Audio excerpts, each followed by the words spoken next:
जय हिंद साथियों।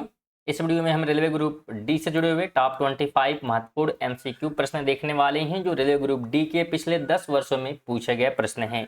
और ये जो है पार्ट 59 है। इसके पहले एक से लगाकर 58 तक की वीडियो अपलोड कर दिए गए हैं। डेली रात 8 बजे वीडियो आती है जिसमें 30 जो है 25 या 100 ऐसे क्वेश्चन क्या है कंप्लीट कराए जाते हैं। तो बिल्कुल अगर आप स्टार्टिंग से ही देख रहे हैं तो पार्ट 1 से आप देख सकते हैं। इसका लिस्ट बना हुआ हमारे चैनल पे आप विजिट कर सकते हैं।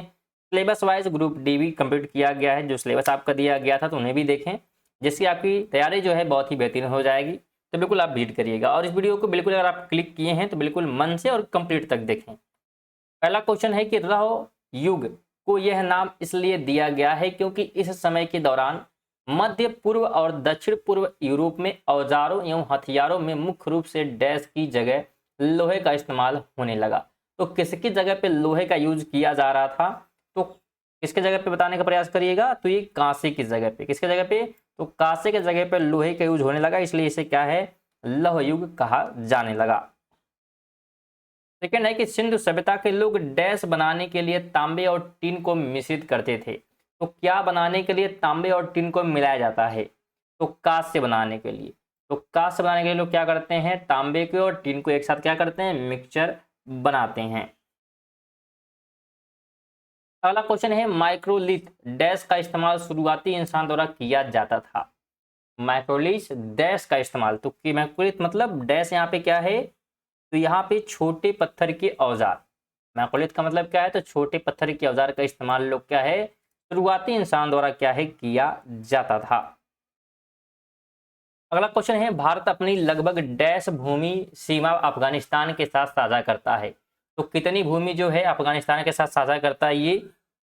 अगर हम इसकी बात करते हैं तो भूमि बिल्कुल आपको ध्यान होनी चाहिए, कितनी भूमि जो है साझा ये कर रहा है, किसके साथ, तो अफगानिस्तान के साथ। तो राइट ऑप्शन की बात करते हैं तो बिल्कुल ये हो जाएगा, 106 किलोमीटर भूमि जो है साझा करता है। बात करें इसके बारे में तो भारत और अफगानिस्तान के मध्य जो अंतर्राष्ट्रीय सीमा को डुरंड रेखा कहते हैं, और डुरंड रेखा से भारत के केंद्र शासित प्रदेश लद्दाख की सीमा लगती है, तो इसे भी ध्यान रखें। 5 है विश्व में क्षेत्रफल की दृष्टि से भारत का विश्व के देशों में कौन सा स्थान है? अगर भारत के हम स्थान की बात करते हैं तो कौन सा स्थान है भारत का? तो भारत का स्थान कौन सा है, 7वां है। बिल्कुल आपको पता होगा ये 7 का मतलब 7 नंबर स्थान क्या है, भारत का है पूरे विश्व में। बात करें इसके अलावा क्षेत्रफल की दृष्टि से जो है भारत, अगर हम बात करें तो रूस, कनाडा, यूएसए, चीन, ब्राजील और ऑस्ट्रेलिया के बाद आता है 7वें स्थान पर। और भारत की 9 राज्यों की तटीय सीमा है, तो इसे भी ध्यान रखें। साथ में सबसे लंबी जो तटीय सीमा है गुजरात राज्य की है, तथा उसके बाद आंध्र प्रदेश राज्य की है। ये महत्वपूर्ण बातें जो बताई जा रही है उसको बिल्कुल ध्यान में रखते हुए चलिए। 25 क्वेश्चन लिए जा रहे हैं, लेकिन अगर आप देखेंगे जो एक्सप्लेनेशन आपको बताया जा रहा है इससे आपके 50+ क्वेश्चन क्या है तैयार होंगे। 6 नंबर क्वेश्चन है कि निम्नलिखित में से कौन सा देश भारत के साथ सबसे लंबी भूमि सीमा साझा करता है? तो सबसे लंबी की बात करेंगे तो बांग्लादेश करता है, ऑप्शन नंबर सी राइट हो जाएगा। बांग्लादेश की सीमा जो है सर्वाधिक पश्चिम बंगाल से लगती है, तो ये भी ध्यान रखें। और बांग्लादेश की मुद्रा की बात करेंगे तो उसे टका ध्यान रखिएगा। बांग्लादेश की मुद्रा क्या है, तो टका है। अगले क्वेश्चन की हम बात करते हैं। अगला क्वेश्चन क्या कहता है हमसे कि भारत की 2011 की जनगणना के अनुसार राज्य या केंद्र शासित प्रदेशों में सबसे अधिक पुरुष और महिलाएं साक्षर दर डैश में है। तो सबसे अधिक कहां पर है, जैसे जो लोग क्या हैं, अधिक पुरुष और महिला जो है साक्षर दर में है, यानी साक्षरता अधिक है, तो किस राज्य की ये बात कर रहा है? तो ये जो है बात कर रहा है केरल की, ऑप्शन नंबर बी राइट हो जाएगा। अगला क्वेश्चन है भारत की 2011 की जनगणना के अनुसार भारत में जनसंख्या का औसत घनत्व डैश व्यक्ति प्रति वर्ग किलोमीटर है।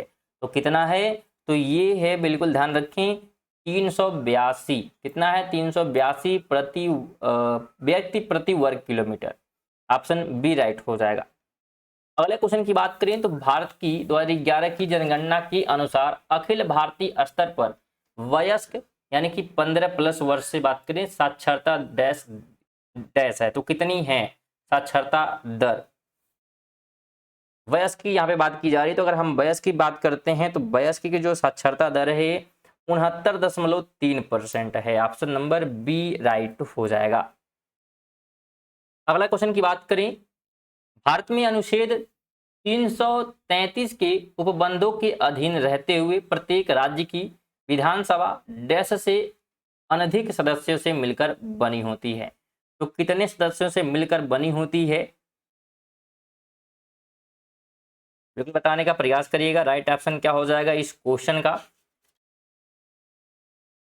ठीक है, राइट की बात करते हैं तो राइट ऑप्शन क्या हो जाएगा? 500। क्या हो जाएगा? 500। ऑप्शन बी राइट हो जाएगा। ध्यान रखें, प्रत्येक राज्य की विधानसभा में अधिक से अधिक जो है 500 तथा कम से कम 60 सदस्य होते हैं। इसके कुछ अपवाद भी हैं, जैसे कि गोवा में 40 हैं, मिजोरम में 40 हैं और सिक्किम में 32 हैं। अगला क्वेश्चन है कि संविधान कई तरह से सरकार की शक्तियों को सीमित करता है। सरकार की शासन को सीमित करने का सबसे सामान्य तरीका कुछ डैश को निर्दिष्ट करना है जो हम सभी के पास नागरिक के रूप में है और जिसका उल्लंघन करने की अनुमति किसी भी सरकार को नहीं दी जाती है। तो किसका? तो मौलिक अधिकारों का। ऑप्शन नंबर बी राइट हो जाएगा। अगला क्वेश्चन है कि जब राज्यसभा के सभापति का पद रिक्त हो तो उसके कर्तव्यों का पालन निम्नलिखित में से किसके द्वारा किया जाएगा? तो ये किया जाएगा राज्यसभा के उपाध्यक्ष के द्वारा। ऑप्शन नंबर सी राइट हो जाएगा। 13 की बात करें तो सरकार को सलाह देने के लिए नीति आयोग नामक एक डैश की स्थापना की गई। तो किसकी स्थापना की गई? तो नीति विचारक समूह की। ऑप्शन नंबर सी राइट हो जाएगा।